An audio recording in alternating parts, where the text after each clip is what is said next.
Verstappen trouve les courses sur ovale trop dangereuses pour la F1 et tacle la Formule 1 au passage. Pourquoi ils sont pro la Formule 1 là? Qu'est-ce que la Formule 1 vient faire là-dedans? J'adore regarder l'IndyCar, déclare-t-il. C'est bien sûr un peu différent de la F1, mais c'est aussi agréable et que ça rend les choses très intéressantes à regarder. Traduction un peu bancale. De mon côté, je suis bien sûr heureux d'être en Formule 1 parce que je ne suis pas personnellement un grand fan des ovales. Ouais, un ovale de temps en temps en Formule 1, ça ferait pas de mal, ce serait marrant. Un petit ovale, genre Martinsville par exemple, Bristol. Pas de la dégâts, hein, évidemment, ce serait trop dangereux. Ou un semi-ovale routier comme Charlotte ou Indianapolis. Les circuits urbains et routiers sont bons, mais non, je ne serais pas moi-même un grand fan des courses sur ovale. C'est juste que le risque d'un grand accident est gros et grand. Bien sûr, je sais qu'en Formule 1, il y a aussi le risque d'un impact, mais quand vous heurtez un mur à plus de 300 km/h, ce n'est pas agréable. Et ce risque est plus élevé en IndyCar, et surtout si vous heurtez quelqu'un d'autre et que vous entrez dans la barrière. Il y a beaucoup d'exemples où ça ne se termine pas bien, où vous finissez par vraiment être blessé. Donc pour moi, j'adore regarder ça. J'ai beaucoup de respect pour les pilotes qui le font, mais je suis heureux là où je suis.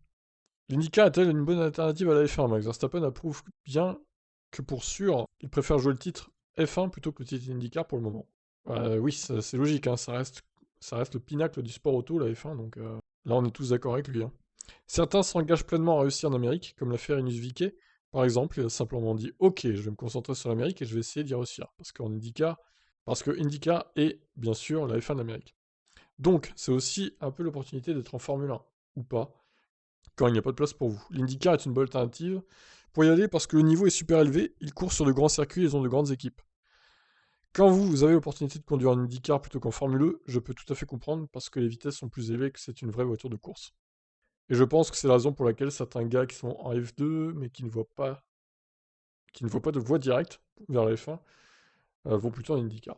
Ouais, après bon, c'est pas pareil, hein. Le problème de IndyCar, c'est qu'il faut vraiment s'installer aux États-Unis hein, si tu veux courir là-bas. Sinon, c'est des allers-retours tout le temps. Donc, la Formule 1, ça reste mondial. Donc, ça va en Europe, ça va aux États-Unis aussi, me semble. Oui, à New York. Donc, mais ça reste un peu comme la Formule 1, mais en beaucoup moins rapide, évidemment. La Formule 1, c'est vrai que ça manque un peu de vitesse, en espérant bientôt que dans quelques années, ça change un petit peu. Qu'on gagne quelques secondes au tour, hein, ça ferait pas de mal pour la Formule 1. Pour sa crédibilité aussi. Bon, bah peut-être une future reconversion de Verstappen en IndyCar, du coup. Dans 10-20 ans. Allez, je vous laisse réagir. Ciao.